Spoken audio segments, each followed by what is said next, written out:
Hello everyone, welcome to this educational channel Education Top 10. So yeah, welcome to all of you this channel and आज आपको पढ़ना है research methodology जिसमें आपको बहुत सारे कंसेप्ट मैं क्लियर करने वाली हूँ एंड ये लेक्चर मैंने बहुत दिन बाद अपलोड किए हैं। बहुत दिन काफ़ी टाइम से मैंने वीडियो लेक्चर्स नहीं डाले हैं अपने चैनल पे। सो या इस वीडियो लेक्चर को मैं इसलिए बना रही हूँ ताकि आपका जो रिसर्च मैथडोलॉजी का कॉन्सेप्ट है वो क्लियर हो सके। सो या सब लोग बने रहें। स्टार्ट करते हैं। What is research methodology. तो आपको पता है रिसर्च क्या होता है। बेसिकली जब हम कहीं से कोई चीज़ के बारे में सर्च करते हैं, ठीक है, उसमें सर्च करते हैं, तो जब हमें किसी चीज़ के बारे में नॉलेज गेन करना होता है या उसकी एक्स्ट्रा इंक्वायरी लेनी होती है, तो सबसे पहले हम क्या करते हैं, उसका डाटा कलेक्ट करते हैं। किसी चीज़ के लिए अपन क्या करते हैं, डेटा को कलेक्ट करते हैं। उसमें बहुत सारी चीज़ें इंक्लूड की गई हैं, जैसे फैक्ट फाइंडिंग हो गया, स्टैटिस्टिकल कलेक्टेड हो गया, तो ये सारी चीज़ें हो सकती हैं। एंड अब ये बात आती है कि डाटा हम कैसे कलेक्ट कर सकते हैं। तो बेसिकली दो टाइप से हम डाटा को कलेक्ट कर सकते हैं। The first one is primary and second is secondary data collection. तो फर्स्ट वन ही प्राइमरी क्या होता है, फर्स्ट हैंड इंफॉर्मेशन। प्राइमरी जो डाटा होता है उसको आप अपने आप से ही सर्च करते हैं। वो ना तो बुक में दिया होता है, ना ही किसी मैगज़ीन में दिया होता है, ना ही किसी न्यूज़पेपर में, ना ही किसी आर्टिकल में दिया होता है। So first hand information and second hand information basically अलग अलग होते हैं।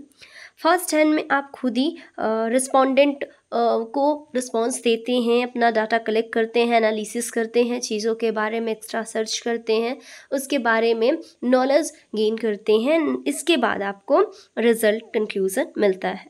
अब सेकेंड हैंड क्या होता है, सेकेंडरी डाटा क्या होता है।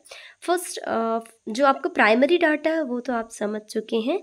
सेकेंडरी डाटा की बात करें, जो आपका सेकेंड हैंड इंफॉर्मेशन होता है बेसिकली।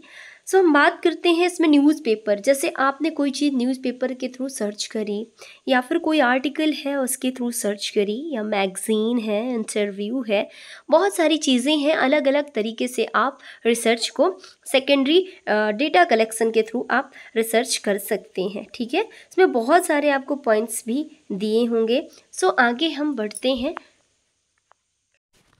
आई होप आपको रिसर्च के primary and secondary data collection की मेथड समझ में आ गई होगी।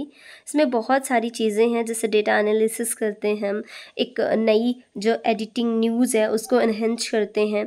इसमें डिफरेंट स्टेप्स हैं। जैसे आप किसी प्रॉब्लम को आइडेंटिफाई करते हैं, सबसे पहले आप प्रॉब्लम को आइडेंटिफाई करते हैं।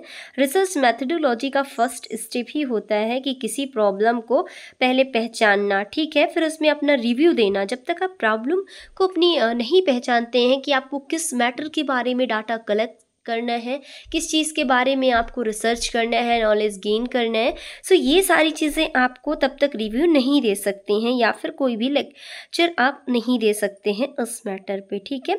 फिर उसके बाद प्रॉब्लम जो आती है उसको फॉर्मुलेट करते हैं, ठीक है। इसके बाद क्या है, जो डिसाइड करते हैं कि क्या निर्णय आगे का क्या करना है, ठीक है। इसके बाद रिसर्च का प्रपोजल लिखते हैं, जैसे टूल्स ऑफ डाटा कलेक्शन है। ये सारी चीज़ें आपके स्टेप्स में आते हैं। हम डाटा कलेक्शन के बाद उसको एनालाइज करते हैं, इंटरप्रिटेटिंग ऑफ डाटा करते हैं। इसके बाद राइटिंग द जो रिसर्च रिपोर्ट है उसको राइट करते हैं, ठीक है। इसमें वेरिएबल्स भी होते हैं बेसिकली। अगर रिसर्च मैथडोलॉजी में बात करें तो बेसिकली टू टाइप से वेरिएबल्स होते हैं, एक डिपेंडेंट होता है, एक इंडिपेंडेंट होता है। मान लीजिए कोई प्रॉपर्टी है, आप उसको आप डिपेंडेंट वेरिएबल्स मानते हैं, लेकिन क्राइम होता है वो दूसरे के थ्रू करते हैं, इसलिए ये इंडिपेंडेंट, मतलब डिपेंडेंट होता है क्राइम एंड इंडिपेंडेंट होता है आपका प्रॉपर्टी, ठीक है। तो ये सारी चीज़ें, इसमें सैम्पलिंग भी होती हैं, जैसे पॉपुलेशन सैंपल होता है, बहुत सारी चीज़ें हैं। डाटा कलेक्शन के लिए आप सैंपल भी ले सकते हैं ताकि आप डाटा को कलेक्ट कर पाएँ।